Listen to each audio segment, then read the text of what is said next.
বিশেষ করে ৭৭ নম্বর ওয়ার্ড আর চেতলা এলাকায় সিআরপিএফ একদম টাইট করে এবং তারা যেভাবে বাইরের জমায়েতটা, যেটা সবচেয়ে বড় কলকাতার ভোটে, কলকাতা হাওড়া ব্যারাকপুরের সবচেয়ে বড় প্রবলেম, বাইরে থেকে জমায়েত করে ভোটারদেরকেই ফিরে আয় দেখে নেব, কে বাঁচাই দেখব, যাওয়ার সময় ফেরার সময়, আর এই বাংলাদেশের স্লোগান জয় বাংলা, এগুলো কোথাও করতে পারছে না। It's a very good signal.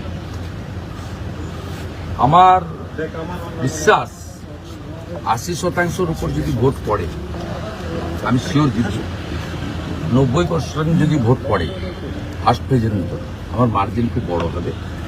এবং ৭৭ নম্বর ওয়ার্ড ছাড়া বাকি ৮টা ওয়ার্ডে আমার লিড থাকবে। আমি এই প্রথমবার কলকাতাতে ভোটারদের ক্যামেরার সামনে ভয়হীনভাবে আঙ্গুল দেখিয়ে বলছে, কেউ বলছে আপনাকে ভোট দিলাম, কেউ বলছে খুব বড় গুরুদায়িত্ব আপনাকে পালন করতে হবে, আমরা আপনাকে জেতাচ্ছি, কেউ বলছে জয় শ্রীরাম, কেউ বলছে দাদা ভোটটা একটু স্পিড বাড়াতে বলুন, স্লো ভোটিং হচ্ছে।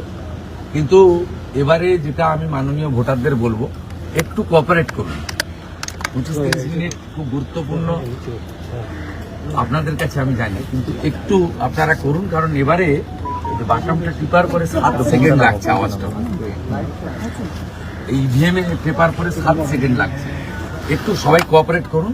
আর আবহাওয়ার যে রিপোর্ট পেলাম, এই মুহূর্ত থেকে আর বৃষ্টির কোনো চান্স নেই, অন্তত ৫টা ৫:৩০ পর্যন্ত। আমি খবর নিয়েছি 35% অ্যান্ড মোর দেন ভোট ভবানীপুরে হয়েছে। আমার বিশ্বাস এটা ৮০-৮৫% ভোট হবে এবং কমফোর্টেবল মার্জিনে ভারতীয় জনতা পার্টি জিতবে। দিস ইজ ফার্স্ট টাইম আমরা ২৬৭টাতে এজেন্ট দিয়েছি, রিলিভার দিয়েছি। 96 আমাদের ক্যাম্প হয়েছে, 2 জন করে অ্যালাউড যেটা ছিল, 2 জন আছে। আমি সবাইকে বলেছি ইলেকশন কমিশনের পুরো 100% যা আছে মানতে। এবারে আমি চলুন আরও কয়েকটা বুথ ঘুরে নিই, আজকে বসে থাকার সময় নয়। এবারে ব্রেক তো দিতে হচ্ছে ফোনগুলো ধরার জন্য, উত্তরগুলো দেওয়ার জন্য, কারণ বুথে ফোন নিয়ে যাওয়া বারণ আছে। আমি ফোনটা বাইরে রেখে যাচ্ছি। আর আপনাদের সবাইকে অনুরোধ করবো, পোলিং স্টেশনের মধ্যে ঢুকবেন। এক্ষুনি একজন ভোটার আমাকে বলছিলেন, আমি বললাম আমি তো কাউকে নিয়ে ঢুকিয়ে দিই, এতগুলো ক্যামেরা ঢুকে পড়ছে, আমাদের অসুবিধা হচ্ছে, এমন আমি কাউকে ডাকি। আমি আপনাদের অনুরোধ করবো, ভোটারদের সেন্টিমেন্টের মর্যাদা দিন। আমি কোঅপারেট করছি, সারাদিনই করতে থাকবো, সন্ধ্যাবেলাও করতে থাকবো, কালকেও করতে থাকবো, প্রতিদিনও করতে থাকবো। 18%-এর ওপর ভোট সকাল 9টা পর্যন্ত পড়েছে, মানে সামগ্রিকভাবে 142টা কেন্দ্র যদি আমরা এখানে 17.8, মানে এটা 35%। আচ্ছা, জাম্পিংটা ঠিক আছে, এই যে বৃষ্টি কেটে গেছে, এরপর হিউজ জাম্পিং। ফলতায় বিজেপি প্রার্থী ইভিএম বা বাটনে ওই বুথগুলো দাবি করবো আমরা, প্রয়োজন হলে প্রার্থীর সঙ্গে কথা বলিনি, প্রথম প্রার্থীর সঙ্গে কথা বলতে হবে। একটু আগে মাননীয় স্বরাষ্ট্রমন্ত্রী আমাকে ফোন করেছিলেন, আমি ওনাকে ফলতার ঘটনাটা জানিয়েছি। আর উনি আমাকে অ্যাডভাইস করেছেন স্লো ভোটিং নিয়ে, যে আমি যাতে সিওর সঙ্গে কথা বলি। অন বিহাফ অফ বিজেপি আমি সিওর সঙ্গে কথা বলছি, যাতে হাওড়া, ব্যারাকপুর, কলকাতা শহরতলিতে ভোটিংটাকে অ্যাডিশনাল পোলিং পার্টি তো ওনাদের রিজার্ভে থাকে, যেমন আমার অনুরোধের ডিও চেতলাতে অ্যাডিশনাল পোলিং পার্টি পাঠিয়েছেন। এরকম ছোটখাটো বিষয় ওরা কোঅপারেট করছে, একটু টাইম লাগছে। আমি ভোটারদেরকে অনুরোধ করব একটু ইলেকশন কমিশনকে টাইম দিতে। খুব ইম্পর্টেন্ট ভোটিংটা এবারে, ভেরি ইম্পর্টেন্ট, শুধু আপনার জন্য নয়, পশ্চিমবাংলার জন্য তো বটেই, দেশের জন্য। আর ভোটে লড়ে শুভেন্দু অধিকারী মেদিনীপুর আর ভবানীপুরের মধ্যে ফারাকটা কি বুঝছেন? মেদিনীপুরে লড়েছেন আর এই প্রথম ভবানীপুর, দুটো ফারাক কি বলছেন? 2009 মমতা ব্যানার্জির মেন ক্যাম্পেনার আমি ছিলাম নন্দীগ্রামের বই। উনি যখন 9 থেকে 1 হয়ে গেছিলেন 2004-এ, 2009 তো ওনার গাড়িতে আমাকে বসিয়ে উনি ঘুরিয়েছেন পুরো দক্ষিণ কলকাতা।